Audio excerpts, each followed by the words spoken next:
Good afternoon. I'm Professor Cameron Carmichael, and this is the EDUC 1300 Learning Framework First Year Experience course for Fall 2019. This video will be going through the syllabus, and most likely it's been broken up into several pages at a time. In order to access the syllabus for this course, if you go to the D2L for our course, go to Content. All of the documents that I'm going to be giving you throughout the semester will be here, just selecting a topic on the left. We'll go to Start here, and then Syllabus and EDUC Syllabus. D2L will load a preview for you here, but it's much easier to either download or print a copy. That way you can access it if something happens to your internet connection or computer. This course will be an online-only course. That means we will never meet in a classroom face-to-face. And if you ever need to contact me, I don't have an office on campus.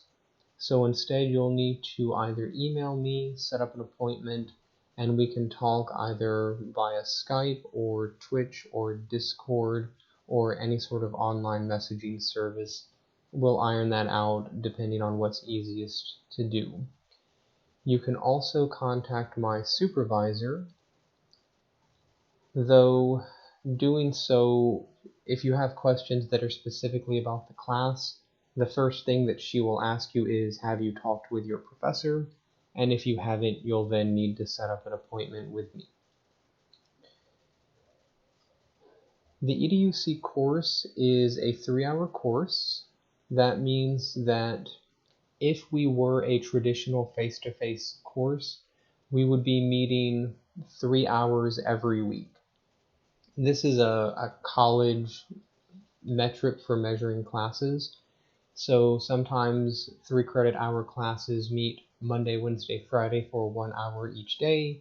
They might meet Tuesday, Thursday for 1.5 hours each day, or they might meet only on Saturdays for 3 hours at a time.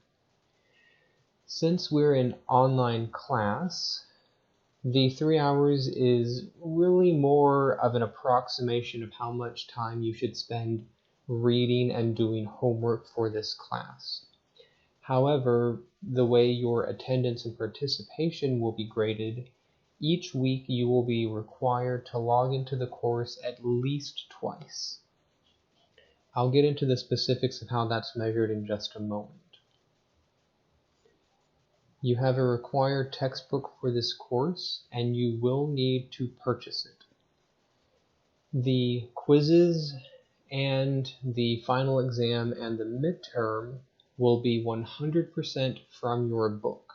So if you don't have your book, that's roughly 200 points out of your final grade, which means the best you could ever do is a B. It doesn't matter to me if you have a physical copy or an electronic copy, and I don't modify my class every single year that the book is updated. So as far as getting an older edition of the book, I would say that as long as you are within 2 editions of the current edition, it will work. But you run the risk of content being shifted around. Sometimes when textbook manufacturers and publishers make a new edition, they might swap chapter 1 and chapter 3 in the book. And so all of my content might say read chapter 1, but in your old edition, that's actually chapter 7, and now you've read the wrong stuff and you end up failing the quiz. So you should always get the most current edition, and if you search by ISBN number on Amazon, it will give you the current edition. But in all honesty, if you're within 1 or 2 editions, you should be fine. The EDUC course that you are taking is, on one hand, it's an easy A course because it's you can think of it sort of like a study skills course. The main goal of this course is to help prepare college students to succeed in college. And there's a number of different things that go into that, including study habits, time management, learning about college resources such as financial aid, scholarships, clubs, activities, study groups, library services, online research material, and the list goes on. In this course, we're also going to put in a lot of content on how to select degree plans, how to transfer from one college to another, and how to determine whether or not a specific degree is good for a particular job. So I want to spend some time talking about this because a lot of students come into this course with a bit of confusion. They think, oh, I'm here for pre-med. I want to go into nursing. Why do I need a study skills course? I was a straight A student in high school. I don't really need this. I know how to study. And that's a legitimate concern. Lone Star actually requires this course for all incoming freshmen. And Lone Star feels that it's important enough that if you fail this course as a freshman, you'll have to repeat it the next semester. And if you fail it again, you repeat it again and again until eventually you pass. If you transfer to another college or university, they might not have an EDUC course specifically, but they will have an equivalent for their university. And if you haven't passed this course here, you'll have to take it at the new university that you go to. So on one hand, you may be a nursing student who doesn't feel like they need this class, but no matter where you go, you'll need an equivalent of this course. It's simply required to get through college. So the next question then becomes, well, why is this class required? And so to understand that, I'm going to tell you a little bit about myself and my generation.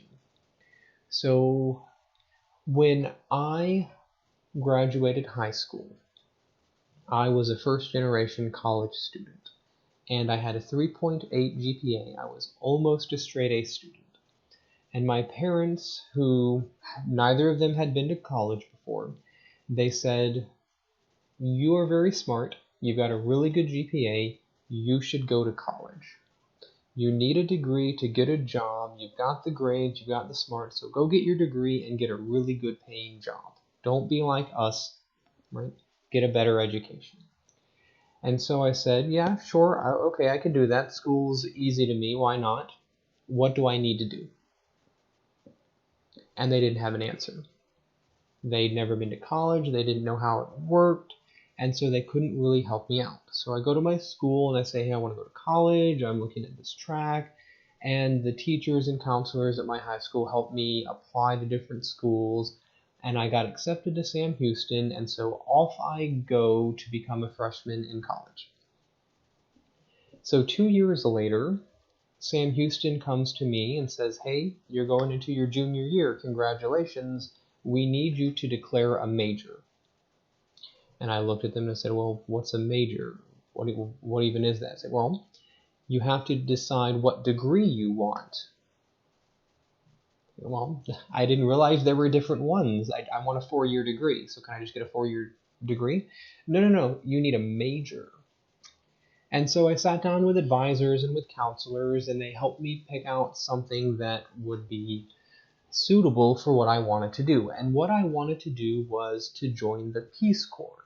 That's a volunteer organization where people work overseas, building schools and hospitals and teaching sanitation and English and computer skills to whomever, right, working in third world countries. It doesn't pay very well, but you get to travel and you get to meet people and you get to make a positive difference in the world. And so I said, this is what I want to do. What degree do I need? And Sam Houston said, well, be a geographer. That's very close to what you need because, you'll be traveling. So I declare that as my major, and 2 years later, I graduate from Sam Houston State with a bachelor's in geography and a minor in sociology. And so I said, cool, now I have this. Hello, Peace Corps. I would like a job as a Peace Corps volunteer.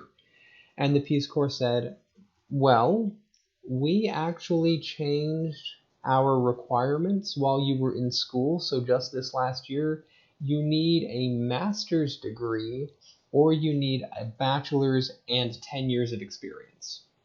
So you only have a bachelor's, which means you can't join the Peace Corps.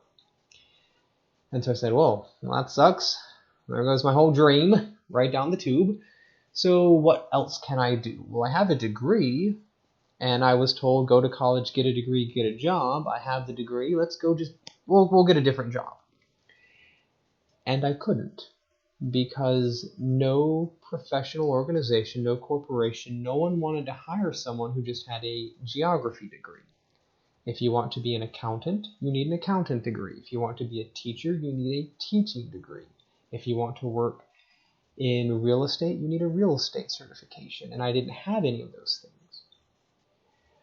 There were a couple of jobs. About 6 or 7 months later, I found a job as a librarian, and my degree in geography was useful in that I knew how to study, I knew how to find resources online, but working as a librarian, I didn't do anything with geography or any of the classes that I took. I kept looking for different jobs, and I found several working in pipeline, working with the oil field, working with survey teams, with urban planning and rural development. And so I said, hey, I have a geography degree. I work with maps. I can be a meteorologist. I can do survey work. I can do planning and plotting. Can I please have a job with your company? And they said, a geography degree would be useful, but we only hire people who have a geography degree and 2 years of experience. And I said, well, okay, if you only hire people who have experience, how do I get experience? Right? I can't get the job unless I've already had a job. So how does that work? And they said, well, you need to have 2 years of an unpaid internship. So I said, well, all right, fine. How do I get an unpaid internship? Well, you have to be a college student. And so I have a degree already, and the degree is half of what I need, but in order to get the 2 years of experience through an internship, I'd have to go back to college to take just whatever, any class will do. As long as I have a full-time student status, I can then get an internship for 2 years to then get a job. So that was a requirement that I should have been working on when I was working on the degree, and I simply missed out. Well, a few years later, I decide, you know what, this 4-year degree in geography is not doing me any good at all. I'm going to go back to school. I'm going to go ahead and get my master's, and then I'll join the Peace Corps since they said a master's degree would work. And this time I'm going to plan ahead. My backup, if I get a master's and I can't get into the Peace Corps, my backup will be that I'll teach. And here I am teaching, so you can probably guess what ended up happening. I go to school. 2 years later, I get my master's degree in sociology with a minor in adult education. That's the backup so I can teach. I go to the Peace Corps, say, hey, I've got a master's degree. You said that's what was required to join. They said, yeah, sure, go ahead and fill out an application. And it turns out that I have a genetic condition that disqualifies me from ever working with the Peace Corps. So I end up with a master's degree and I start teaching. I've been working with Lone Star for about 7 years now, and I really love what I do. But in order to get here, it was a very long, very convoluted, and very frustrating path. I'm not doing what I wanted to do, I'm doing plan B. So when we talk about the reason this class is required, My story is not unique. My generation just fell into this same story. The people mid-20s to late 30s, early 40s. We were told to go to college, get a degree, get a job. So we all went to college, we all got degrees, and then the jobs that exist, the jobs that need to be filled, they don't want the degree that we got because no one helped guide us to the specific type of degree that we need. For instance, with my master's in sociology, one of the things I want to do with my sociology degree was perhaps work in social work. I applied to social work and they said, well, a master's in sociology, that is great. That is exactly what we want. However, we need a master's in sociology and a very specific class. You have to go and take this specific checklist of sociology classes in your degree to get this job. And that was something that it was too late. I already have my degree and I can't go back and modify a degree that I already have. I have to get a new one. So the point of the EDUC course is to help the next generation of college students not fall for the same tricks, the same problems, the same cracks in the system that my generation fell through. So that as you are studying and as you're working on a degree, the degree you end up with is what you need to get the job that you want. And it isn't simply going to be a $20,000 4-year waste of your time.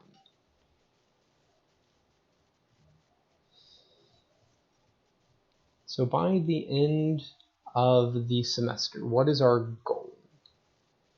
That students will be able to plug into the Lone Star campus and utilize the various services that are there to help students succeed.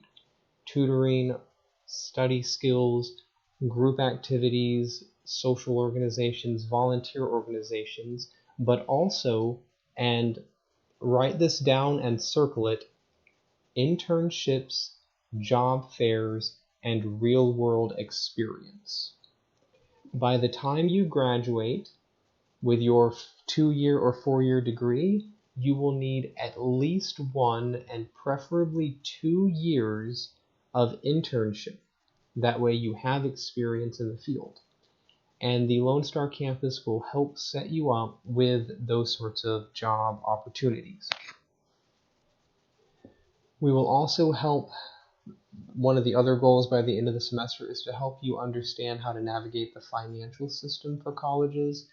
That is, in addition to paying out of pocket yourself and accepting student loans that you then have to pay back later, how to find scholarships and grant opportunities, which is in basically just people will give you money to be a student. It's like a job. We'll also help you set up professional relationships with professors and LSC faculty. This will be useful in having points of contact when you have questions, but also having references for your resumes and being able to network and find job opportunities through people who are already established in the professional field. We will help you assess your own personal strengths and preferences. We will be looking at a number of different careers and the careers that you have already thought about pursuing. We will look at in excruciating detail to make sure that the day in and day out activities of that job fit with your personality. We'll also help you figure out your educational goals, that is 2-year degree, 4-year degree, 6-year degree, where you might want to transfer and what specific degree you might want to pursue, if you might want to double major or triple major, if you want a major and a minor, or if you want a license or certification instead. There are a lot of options for getting jobs and not all of them require a degree specifically. Some jobs, like working as an appraiser or a real estate agent, simply require a couple of college classes. Other jobs, like working as an inspector or a plumber or electrician, will need a specific license. So you might end up with a degree in electrician, but if you don't pass a test to get a state license, you can't work as an electrician. Other jobs, such as the one I had working as a librarian, simply want a degree without any specificity on what it is. And some jobs are fluid like that. If that's one of the ones you want to pursue, we'll find which degrees best fit your interests and are most applicable. And then based on that, we'll develop an academic plan so that you can transfer to get the classes and get the degrees you want in a reasonable amount of time and for a reasonable amount of money.